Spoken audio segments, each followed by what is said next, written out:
Laparoscopic ovarian drilling.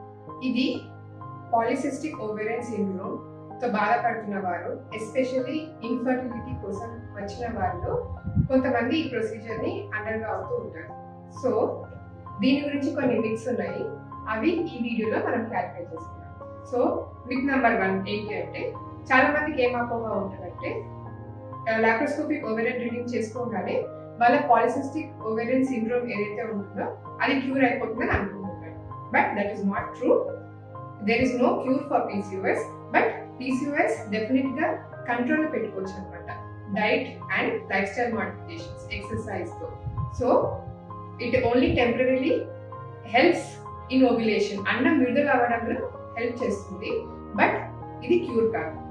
Number 2 ఏంటి అంటే, చాలా మంది ఏమనుకుంటుంటారంటే ఇది first line treatment, polycystic ovarian syndrome పేరు వినగానే ఇది చేయించేసుకుంటే అయిపోతుంది అనుకుంటారు. But that is not true.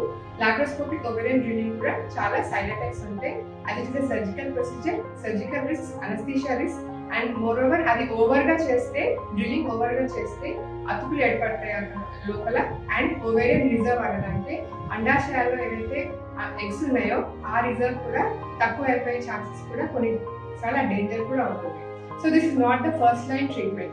First line treatment is always medical. So medical treatment ఏముంది అంటే టాబ్లెట్స్, ఇంజెక్షన్స్. దీంతో కూడా అండం విడుదల అవ్వట్లేదు అంటే దెన్ సెకండ్ లైన్ ట్రీట్మెంట్ గా లాప్రోస్కోపిక్ ఓవేరియన్ డ్రిల్లింగ్ చేయొచ్చు అనమాట. The third myth about laparoscopic ovarian drilling ఏంటి అంటే, this is the guarantee for pregnancy అనుకుంటారు, ఇది చేంజ్ చేసుకుంటే ప్రెగ్నెన్సీ వస్తుంది. But that is also not true. Pregnancy అన్నది చాలా అదర్ ఫ్యాక్టర్స్ మీద డిపెండ్ అవుతాయి, as in quality of egg and quality of sperm, endometrium ఎలా ఉంది. సో ఇవన్నీ కలిస్తేనే ఒక సక్సెస్ఫుల్ ప్రెగ్నెన్సీ వస్తుంది. So I hope all these myths have been clear.